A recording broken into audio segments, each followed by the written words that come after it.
राजस्थान के मरुस्थल के बीच बसे एक छोटे कस्बे में एक पुरानी हवेली थी। लोग उसे चांदनी हवेली कहते थे। हवेली के बारे में मशहूर था कि वहां रात के समय अजीब रोशनी दिखाई देती है और कभी-कभी संगीत की धीमी आवाज भी सुनाई देती है। गांव वाले मानते थे कि हवेली में भूत बसते हैं, इसलिए कोई भी वहां जाने की हिम्मत नहीं करता था। गांव के ही एक नौजवान वीरेंद्र की जिज्ञासा बहुत थी। वो हमेशा सोचता था कि आखिर इस हवेली में ऐसा क्या है। एक दिन उसने तय किया कि वो सच्चाई पता लगाएगा। रात को पूर्णिमा थी। वीरेंद्र दीपक और लाठी लेकर हवेली पहुंचा। हवेली के टूटे दरवाजे को धक्का देकर जैसे ही अंदर गया, उसके कदमों की आहट गूंज उठी। हवेली के भीतर दीवारों पर उखड़े हुए रंग, टूटी खिड़कियां और पुराने झूमर टंगे थे।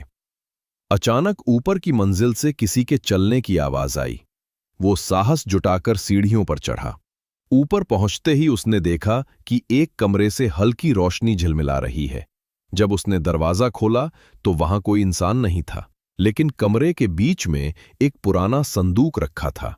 संदूक पर चांद और सितारों की आकृतियां बनी थीं। जैसे ही वीरेंद्र ने संदूक खोला, उसके भीतर से एक पुराना कागज और चांदी का छोटा सा दीपक निकला। कागज पर लिखा था, ये हवेली हमारे पूर्वजों ने गांव के लोगों की रक्षा के लिए बनाई थी।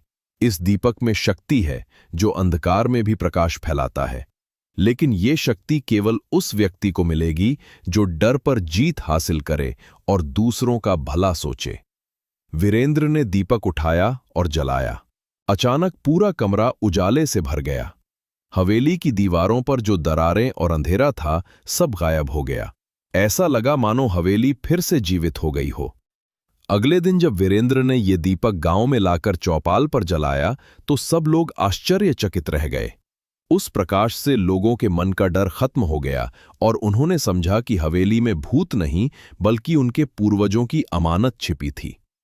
गांव वालों ने वीरेंद्र की बहादुरी की प्रशंसा की और हवेली को फिर से सजाकर गांव का सामुदायिक स्थल बना दिया।